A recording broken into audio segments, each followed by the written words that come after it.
Olá a todos, tá bom o som? Que a paz do Mestre Jesus possa nos intuir, nos iluminar neste momento tão gostoso dessa tarde em que nos encontramos aqui, pessoas de diversos lugares do Brasil e também de terras internacionais, para nos dedicarmos um pouco ao pensamento da nobre mentora Joana de Ângeles. É muito interessante que sempre que estudamos Joana, surgem aquelas palavras tão naturais, mas Joana é tão difícil. Não é fácil estudar Joana. Daí pediram para Divaldo por que ela não fala mais simples. Ele perguntou para ela e ela disse: o povo que se esforce, o povo que estude. Espiritismo também é cultura. Porque Joana, ela vem fazer uma conexão com o pensamento psicológico da atualidade, dentro de inúmeras correntes. Psicanálise, humanismo, transpessoal, mas principalmente a psicologia analítica de Carl Gustav Jung, justamente aquela que na faculdade a gente ouve falar que é a mais difícil de estudar. Então a gente vê que ela não está para brincadeira. E algumas pessoas questionam, mas Joana está lançando uma teoria psicológica nova, o que será isso? É psicologia? É espiritismo? Talvez nós tenhamos que nos remeter ao significado do grego da palavra psicologia, a ciência da alma. Talvez nunca a alma estivesse tão implicada assim no pensamento psicológico, deixando de ser apenas uma palavra bonitinha no significado de estudar a mente, de estudar a cognição humana, os processos inconscientes, mas para considerar a alma também dentro daquilo que já nos traz Kardec, que é o espírito encarnado.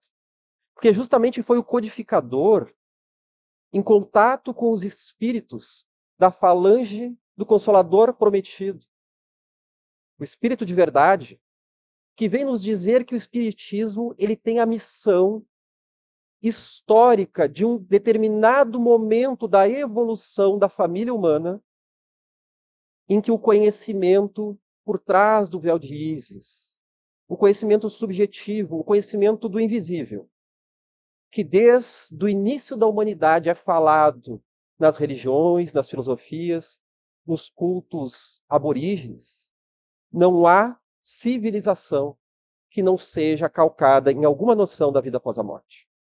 Como Jung nos traz, porque a noção da vida após a morte é antropologicamente normativa, traz normas para o viver, traz uma concepção pelo qual a humanidade passa a pautar a fundação e o desenvolvimento da sociedade, ou seja, não é pouca coisa.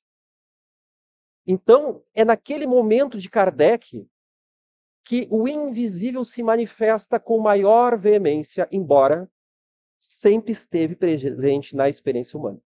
As experiências religiosas e espirituais, assim como experiências místicas, como o Eric falou de manhã, e que depois vamos traduzir também nas experiências anômalas, que é uma palavra mais desenvolvida para falarmos do paranormal, isso sempre esteve na história da humanidade. Mas a partir de Kardec, isso se dá em comunhão com a lógica e com a razão.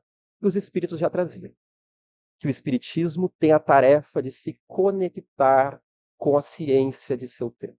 O espiritismo também é uma ciência, que tem então um aspecto filosófico e religioso, implicações religiosas nos seus apontamentos e na verdade que traz revelada para que nós possamos também comungar com a racionalidade, com a observação. Então, Joana nada mais faz de que dialogar o espiritismo com aquilo que os psicólogos, psiquiatras, cientistas da mente estão descobrindo sobre o ser humano. Até porque se uma verdade ela é real, não é somente fruto da nossa imaginação, ela vai se manifestar em diferentes meios, em diferentes momentos. ela pode ser verificada em diferentes ciências. E é por isso que vamos encontrar também o fenômeno do espírito, aos poucos, sendo percebido pela psicologia moderna. E aí, quando questionaram a Joana de Ângeles, mas como você fala de psicologia, se na última encarnação, como Joana Angélica de Jesus, conforme o Fabiano nos mostrou, na Bahia, você não estudou psicologia? Da onde sua autoridade? E Joana traz. Esqueceram que o conhecimento vem daqui para aí, do mundo espiritual para o mundo físico.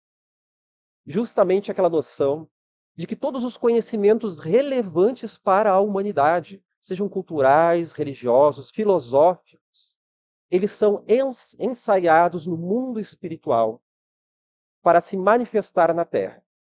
Não apenas através da reencarnação de cientistas que se prepararam no mundo espiritual, mas também no intenso intercâmbio deles com as suas contrapartes desencarnadas. Ou vocês acham que quando Darwin e Wallace lançaram a teoria da evolução juntos, em que Darwin se surpreendeu, que se comunicando com um dos seus colaboradores à distância, ele que mantinha em segredo os estudos acerca da evolução, já estava há 21 anos sendo guardado em segredo, porque ele tinha muito medo dela ser batida ao lançar, então ele queria deixar ela o mais adequada possível, o mais completa possível. Ele recebe uma carta do jovem Wallace, que, sem saber dos estudos de Darwin, revela a ele as mesmas conclusões. Só que Darwin, 21 anos de estudo. Wallace, 3 noites de febre.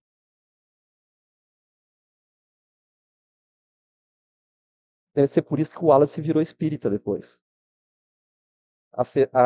Assistindo sessões de manifestação onde parentes seus se manifestaram. Embora Darwin seja conhecido no mundo além das barreiras da biologia, Wallace, dentro da academia, é muito conhecido por inúmeras descobertas e foram 2 grandes amigos. Então, será que já não é o invisível, conectando mentes e trazendo conhecimentos que já estão na hora de surgir? E nós vamos perceber que a virada do século XIX para o século XX é o momento dos estudos acerca do invisível. O que seria o invisível, né? Nós estamos aqui num palco, num público, arrumadinhos, com esta mesa, com a água, com o microfone. E tudo isso que fere os nossos sentidos, tudo é transitório. Emmanuel já dizia que tudo que nós vemos ou está morto ou caminha para a morte. É perecível, até o nosso corpo, ele caminha para a morte. Sendo que nós perdemos pelos sentidos físicos o essencial. E no século XIX, essa fase foi a descoberta de elementos que estão presentes e não são vistos. Alguém aqui está vendo a saudade? Mas a gente sente. Alguém aqui está vendo a alegria, o desespero, a memória, os nossos movimentos internos? Não estamos vendo, mas nós estamos falando disso. Amanhã e o início da tarde. Eles existem, estão presentes. E aí que Jung vai compreender que o ser humano ele é 50% externo, 50% interno. A realidade interior é um país desconhecido de nós mesmos, que nos custa caro ainda não termos descoberto com o mesmo empenho que lançamos caravelas ao mar, que lançamos satélites no espaço, a fim de conquistar o máximo de território material possível, sem compreender que o que nos move também é a nossa casa interior, é a nossa própria alma. E nesse movimento de descoberta do invisível, que foi justamente no final do século XIX, a validação da psiquiatria, da psicologia como ciências acadêmicas, nós também temos a redescoberta do espiritualismo.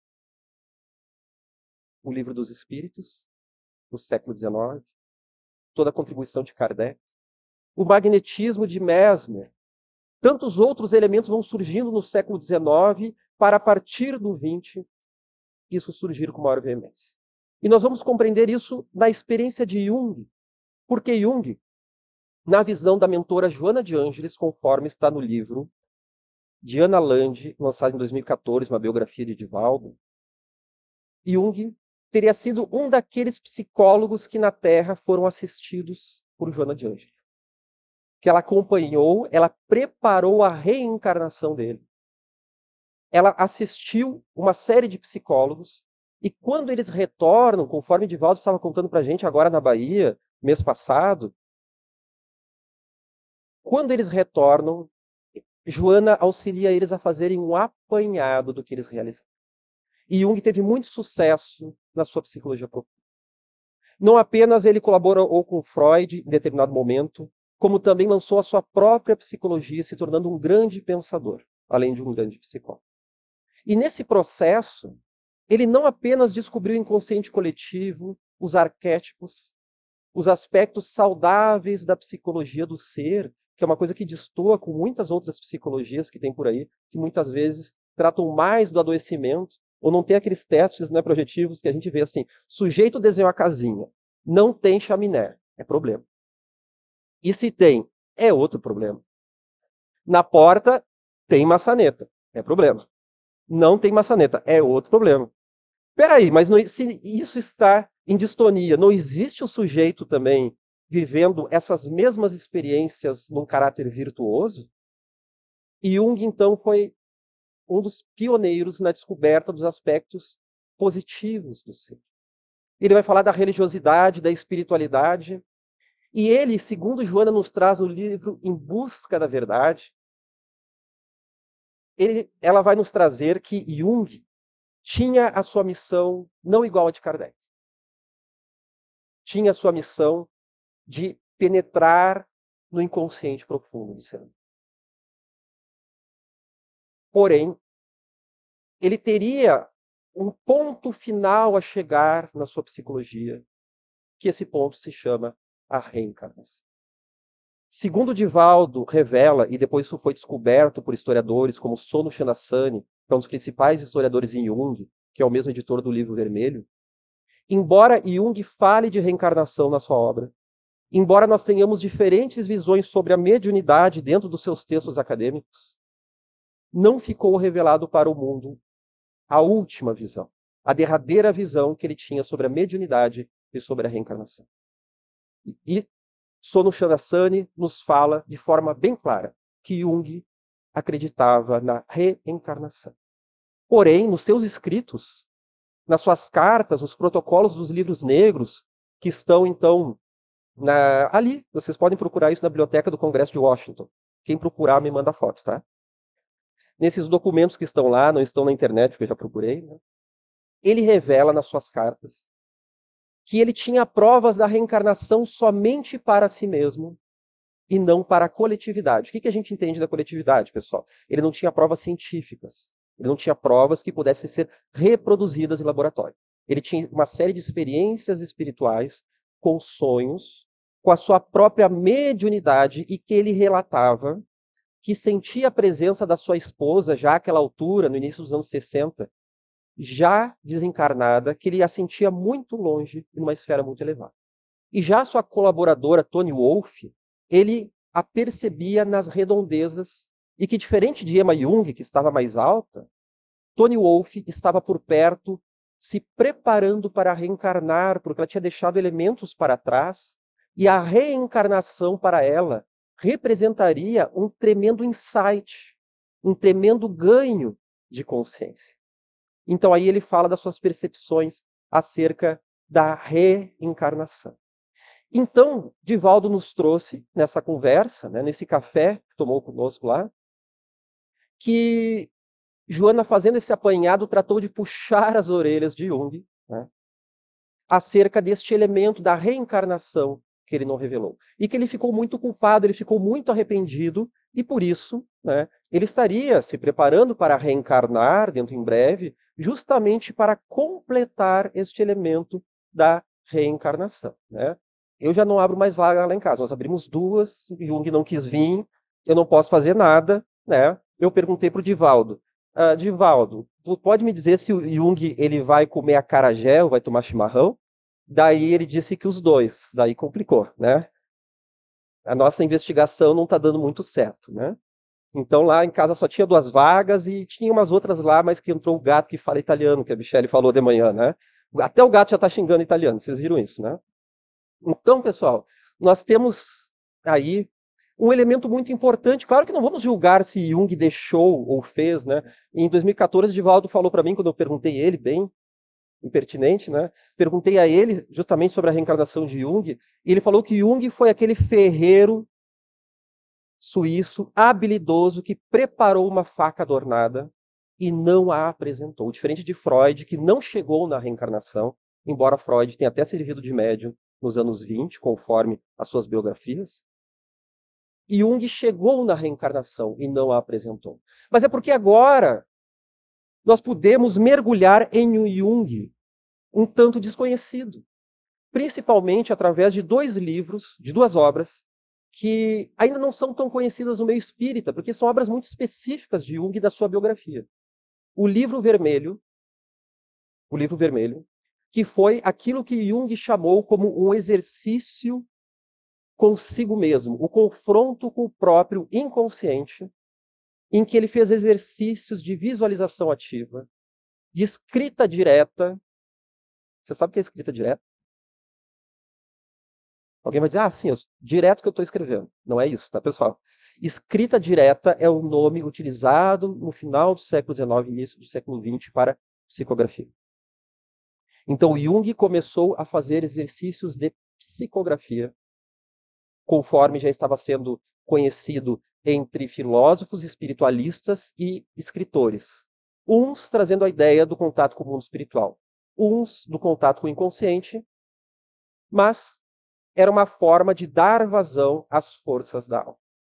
Então, Jung, ele vai fazer esses exercícios, e esses exercícios foram gravados em diários que são chamados livros negros. Olha que nome profundo, livros negros. É porque era preto, né? A capa de couro do livro. Né? Os livros negros foram diários de Jung, e que depois o suco desses diários ele transformou em um outro livro chamado O Livro Vermelho. O Livro Vermelho já era conhecido desde 2009 e os livros negros foram lançados agora em 2020, recentemente. Né? Mas por que nos importa, aqui nesse encontro de Joana, nós falarmos um pouco desta experiência de Jung? É nós tentarmos compreender o papel do luminoso com N de navio, como nos traz o cientista da religião Rudolf Otto, que a experiência luminosa, uma experiência tremenda, de uma força profunda que surge dentro do ser, arrebatadora, às vezes terrificante, outras vezes extasiante, em que o ser, então, ele sente algo muito profundo. Assim como o Eric chorou naquele momento, nós poderíamos dizer que aquilo foi uma experiência luminosa, de uma grande emoção, em que ele sentiu uma profundeza da sua alma, quando ele leu ali sobre o médium. E as experiências religiosas e espirituais, elas são experiências psicologicamente falando, movidas pelo luminoso, pelo significado e pela sincronicidade, conforme o Gelson já teve a oportunidade de escrever para vocês agora pela manhã.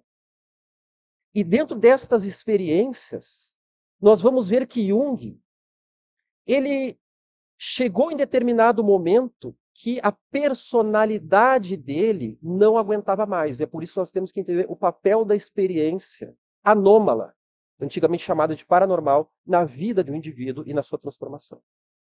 Jung, talvez ele tivesse tudo aquilo que nós queríamos. Ele era bonito, forte, de olhos claros, loiro, né? Se fosse atualmente, ele teria sido ator de novela.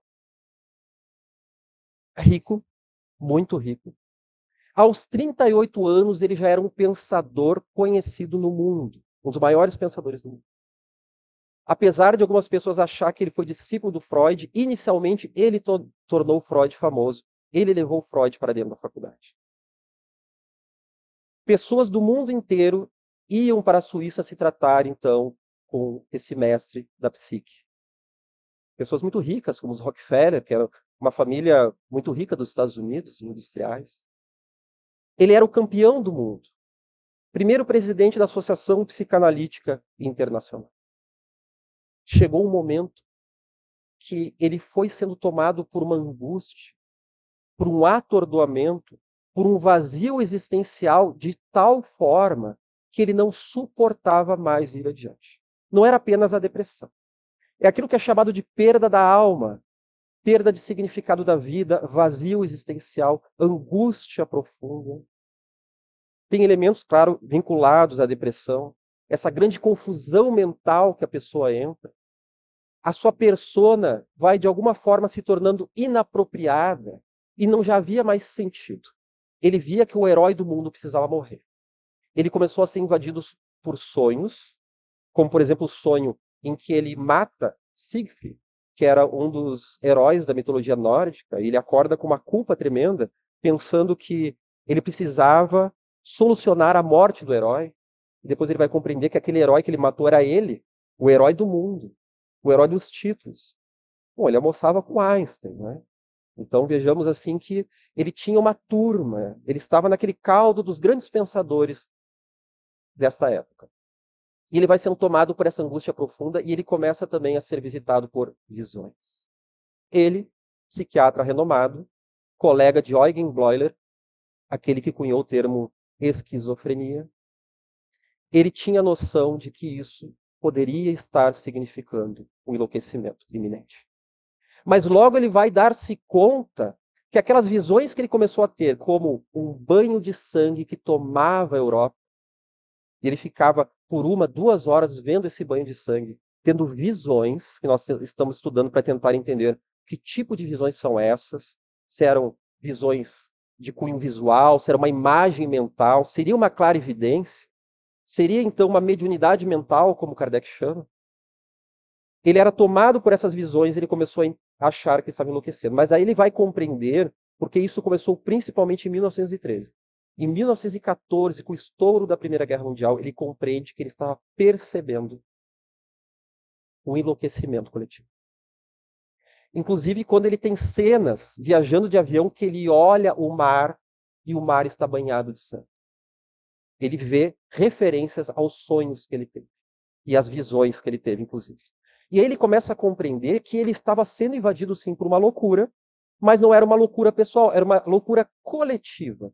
Mas ele estava com muito medo e ele passa a fazer exercícios que ele relutou em fazer, mas exercícios de se colocar, então, no seu escritório, na calada da noite. Ele dava, então, toda a atenção ao mundo, ao dia, durante as suas horas, o homem do mundo, trabalhador, atendendo seus pacientes, lecionando, escrevendo artigos, convivendo com a família, mas ao cair da noite ele se recolhia no seu escritório para ter esses momentos de êxtase. E nesses momentos de êxtase, de profunda meditação, ele que estava numa família de médiums, como sua prima Ellen Preisberg, como sua mãe, que também tinha sido médium, ele passa a dialogar com essas imagens que ele viu. E aí ele começa a descrever que a primeira vez que ele se rendeu a isso, ele viu o chão sumir, e ele caía num local escuro, e um lodo, ele sentia esse lodo nos seus pés. E apareciam serpentes, e logo depois ele já começava a conversar com a imagem de Elias, de Salomé, personificações do inconsciente.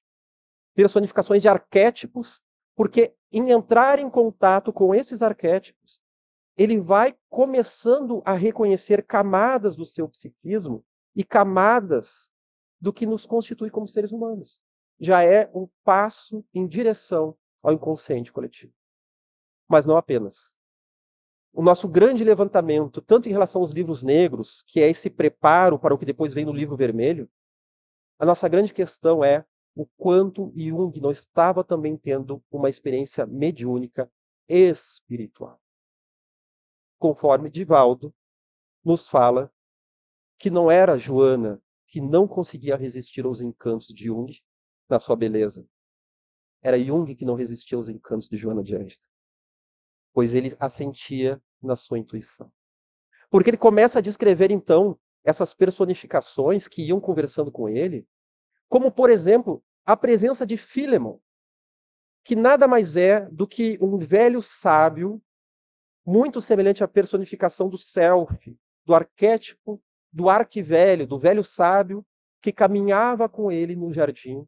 E ele diz que o sente ao seu lado, de uma forma muito palpável. É como se ele estivesse ali. Ele diz que nos diálogos com Philemon, ele conseguiu, a partir desses diálogos, formular o principal da sua psicologia e do seu pensamento, falando com uma personificação invisível. Que coisa confusa seria essa se nós não fôssemos espíritas, né? Assim como Sócrates falava com a sua voz, também caminhava ao lado dele, falando sobre a filosofia profunda. E nesses diálogos, ele vai gravando esses conhecimentos, ele vai sendo confrontado por Philemon, conforme está nas páginas dos diários dos livros negros, em que inclusive ele questiona esse invisível. Ele pergunta: você está aí? Por que eu não te sinto? Ontem eu estava te sentindo aqui. Isso não está no livro vermelho, está nos livros negros. Ontem eu estava te sentindo aqui, agora eu não te sinto. Eu tenho que escrever para te sentir. E dele relata em outros momentos que ele era tomado, às vezes ele tinha que escrever para receber a resposta. Às vezes ele murmurava e ele ficava escutando o que saía por automatismo da sua fala. Olha só. Às vezes ele ouvia nos seus ouvidos. Aí nós temos a clarividência, a clareaudiência, telepatia, mediunidade intuitiva, psicografia intuitiva, aquela não mecânica, mas aquela que a pessoa vai escrevendo e para deixar fluir o que ele chamou de deixar fluir o inconsciente. Mas não seria no inconsciente que está presente a mediunidade? Kardec já não diz que todos somos médiuns, mas nem todos ostensivos. Então os que não são ostensivos são médiuns inconscientes. Kardec só não utilizava esse termo. E Kardec vai descrever então na Revista Espírita de 1866, em março, sobre a chamada mediunidade mental. A mediunidade mental, ela seria mais poderosa que a intuição, ela é mais vívida, mais clara. Então a pessoa tem uma visão mental de um espírito, embora não veja com aquela clarividência, como os relatos de Divaldo, que às vezes ele até chegava a confundir com uma pessoa, como se estivesse vendo uma pessoa. Não é dessa forma. A pessoa se dá conta que é uma imagem mental, mas quase ao nível da vidência. Então Kardec vai falar dessa mediunidade mental como um misto de telepatia, de intuição, de sensitividade, de vidência, tudo numa coisa só, mas que se dá ao nível mental. Ela é acima da intuição e seria o primeiro passo da clarividência e da clareaudiência. Seria o passo inicial, mediunidade mental. A gente não vê muito sobre isso no Livro dos Médiuns, mas está na Revista Espírita de 1866. Isso se assemelha muito com o que Jung nos traz, porque nós ainda não temos noção de que forma Jung percebia essas imagens, que com certeza traziam elementos do inconsciente, mas também, possivelmente, questões sobre a mediunidade. Porque este Jung, que no ano de 1900, após estudar e participar de mesas espíritas mediúnicas durante 6 anos, com a sua prima Ellen Preisberg, descreve depois, em 1902, esses estudos sobre aquela que ele chamou de Senhora SW, seria Ellen Preisberg, a prima dele. Relatando a sua mediunidade, mas ele ficava ambíguo, em cima do muro. Ele dizia que essa mediunidade era a voz do inconsciente, embora ele não pudesse atestar se existiriam ou não espíritos. Era um momento reticente que ele estava, pois ele, num período que dá a entender ser perda da mediunidade, ele a pega fraudando algumas comunicações. Ele se decepcionou muito com isso.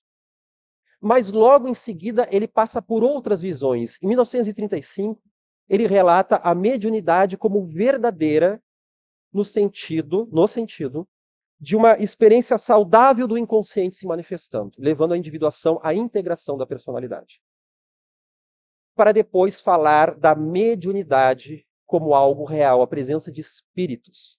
Conforme, em 1916, ele relata a experiência de a sua casa ser cercada pelos mortos. E ele fala sobre o diálogo com os mortos nas suas obras. Que diálogo com os mortos seriam esses?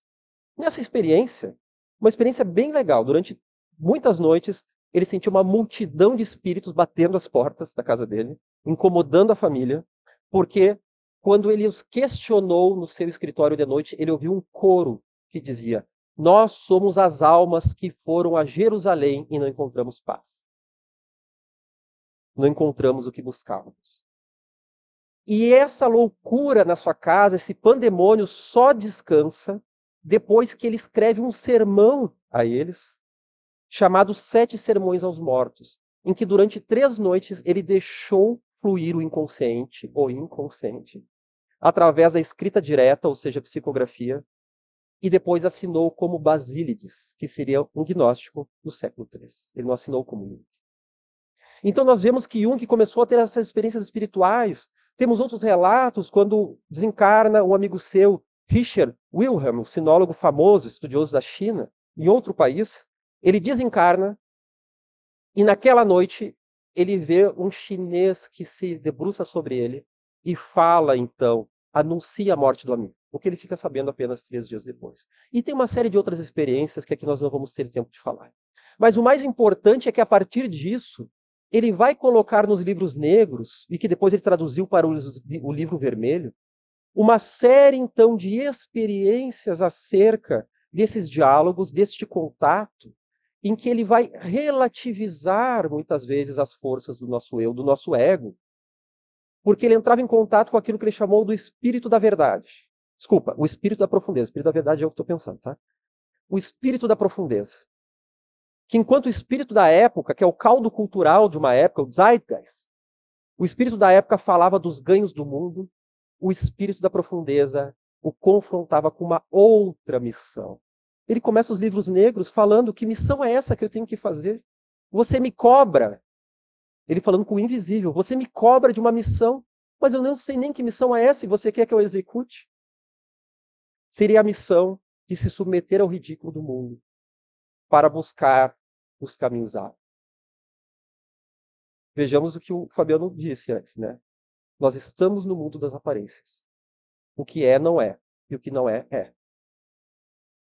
Nós estamos no mundo chamado também para os budistas do mundo flutuante. Se por um momento isso pode parecer angustioso, já vamos encerrando, essa é uma notícia maravilhosa à nossa alma. Porque mesmo adoecendo e quase enlouquecendo, como foi o caso de Jung, a partir da sua meia-idade, dos 38 anos em diante, depois desse momento de angústia, ele se abriu para essas imagens do inconsciente e floresceu a sua vida, a sua verdadeira personalidade, como ele chama, o significado da sua encarnação. Mas nós não precisamos ser Jung. Basta sermos nós mesmos, Joãozinho, Mariazinha, da forma que for. Porque todos nós recebemos dentro de nós o chamado da alma. E Jung chega a comparar isso no seu livro vermelho, nos livros negros, do chamado do Cristo dentro de nós. Porque ele vem nos dizer que a sociedade atual perdeu, então, a alma. Através da sua tecnologia maravilhosa, caiu na angústia. E filósofos maravilhosos como Friedrich Nietzsche, um filósofo negativista, que Jung adora Nietzsche, mas não concorda com as suas conclusões. Ele prefere as perguntas do Nietzsche, mas não as conclusões. Ele vai nos dizer que Nietzsche traduziu a angústia dos mortos, mas não soube encontrar uma resposta, não soube se diferenciar dessa angústia. E nós, meus amigos, estamos vivendo a angústia dos mortos. O que seria a angústia dos mortos no nosso tempo? A emergência da angústia, da perda de sentido, tanto no sentido filosófico, psicológico, como também espiritual. Dos desencarnados que assomam a nós, no fundo, querendo uma resolução e o entendimento. Então, meus amigos, o que seria um homem, como disse Sono Shinasani, o que seria um homem que fala com os mortos, se não um médium? Então que ficamos, então, nesse encontro Joana e Jung, trazendo essa dupla contribuição para que nós possamos, então, rumar para a nossa transformação pessoal rumo à plenitude. Até mais.